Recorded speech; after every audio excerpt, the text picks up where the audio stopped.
यो सुनचाँदीको व्यवसाय नै धरातलमा गर्ने गरी विस्थापित हुने गरी जसरी 2% निराशी कर र 13% भ्याटको व्यवस्था गरेर हामीलाई निरीह बनाउन लागेको छ। हाम्रो व्यवसाय पलायन हुन दिन खोजेको छ। त्यसको घोर विरोध गर्दै हामी देशैभरि आन्दोलनमा छौँ र हाम्रो आन्दोलन जिल्लाबाट नभए पुगेन भने हामी अब भोलिबाट फेरि केन्द्रमा जानेछौँ र काठमाडौँ केन्द्रित हाम्रो आन्दोलन जारी रहनेछ। त्यस अगाडि नै हाम्रो माग पुरा गरी हामीलाई सम्मानजनक न्याय दिनुहुनेछ भन्ने म सरकार समक्ष विनम्र अनुरोध गर्दछु। मेरो नाम भुवन लोहनी, नेपाल सुनचाँदी रत्न तथा आभूषण व्यवसायी महासङ्घ गण्डकी प्रदेशको सचिव। विशेष गरी यो आन्दोलन 2082-83 सालको आर्थिक वर्षमा सुनचाँदी व्यवसायीहरूलाई अनावश्यक रूपमा विलासिता कर भनेर 2% थपियो र हिराजन्य पत्थर धातुहरूमा 13% भ्याट लगाइयो। त्यसको खारिजीको माग सँगसँगै हामी नेपालैभरिका व्यवसायीहरू अहिले आन्दोलित भएका छौँ र विशेष गरी हामीले नेपालैभरि अहिले सुनचाँदी व्यवसायी ठप्प बन्द पारेर यो सरकारलाई हामीले दबाब स्वरूप यो हाम्रा जायज मागलाई यो सरकारले सुनोस् भनेर हामी 77 जिल्लामा हामीले पसल बन्द गरेर हामी एउटा आन्दोलनमा अहिले अगाडि बढिराखेका छौँ। अब यो हाम्रो आन्दोलन हाम्रा यी जायज माग सुनाइ नहुँदासम्म हाम्रो नेपालैभरि हाम्रो आन्दोलन हुनेछ र आज हामी गण्डकी प्रदेश र 7वटै प्रदेशबाट हामीले विभिन्न तपाईको हामीले सिडिओ कार्यालयमा र हामीले मन्त्रालयमा पनि हामीले ज्ञापन पत्र बुझाइसकेका छौँ र त्यति ज्ञापन पत्रहरू बुझाउँदाखेरि हामीले तपाईको हाम्रा मागहरू सुनाइ होस् भनेर भन्दा पनि हाम्रा मागहरू सुनाइ नभएपछि हामी 77 जिल्लाका सुनचाँदी व्यवसायीहरू अहिले पुरै पसल बन्द गरेर अहिले आन्दोलनमा छौँ। अब यो आन्दोलनले हिजो 29 गतेबाटको आन्दोलन हो।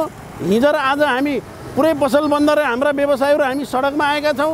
अब यदि हामी सडकमा आउँदा पनि हाम्रा जायज मागलाई यो नेपाल सरकारले यदि हाम्रा मागहरू सुनाइ गरेन भने अब हामी केन्द्रमा नेपालैभरिका व्यवसायीहरू हामी काठमाडौँ केन्द्रित आन्दोलन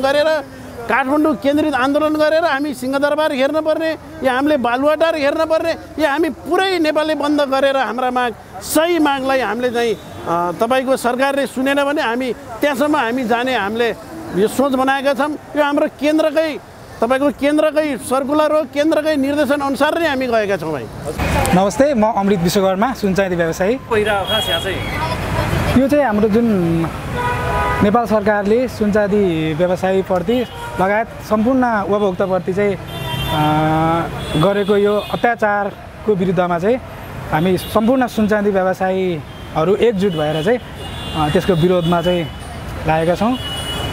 जुन पहिले नै नेपाल सरकारले 10% चाहिँ तपाईँको राजस्व लगाइरहेको अवस्थामा तपाईँको थप 2% चाहिँ विलासिता कर जुन चाहिँ सरकारले जनताले थेक्नै नसक्ने व्यवसायी सबलाई मार पर्ने विषय चाहिँ गरेको हुँदा यसको चाहिँ हामी एकदमै विरोधका साथ चाहिँ हामी यो कुरा हुनै सक्दैन भन्ने चाहिँ उसमा चाहिँ छौँ। हाम्रो आन्दोलन जारी छ, हाम्रो आन्दोलन जारी छ, हाम्रो आन्दोलन जारी छ, हाम्रो आन्दोलन जारी छ। 2% विलासिता कर खारेज गर। नमस्ते, मेरो नाम सूर्यबहादुर सुनार, गीताञ्जली सुनचाँदी पसल पोखरा 14। अहिले भएको चाहिँ यो विलासिता कर यो चाहिँ जनताले खेल्न नसक्ने छ। उपभोक्ता र व्यवसायीहरूलाई पनि यो एकदम गाह्रो छ। यसको चाहिँ हामी घोर विरोध गरिरहेका छौँ। सरकारले यो तुरुन्त यो चाहिँ फिर्ता लियोस् भने चाहिँ हामी सबैमा चाहिँ यो चाहिँ ज्ञान होस्।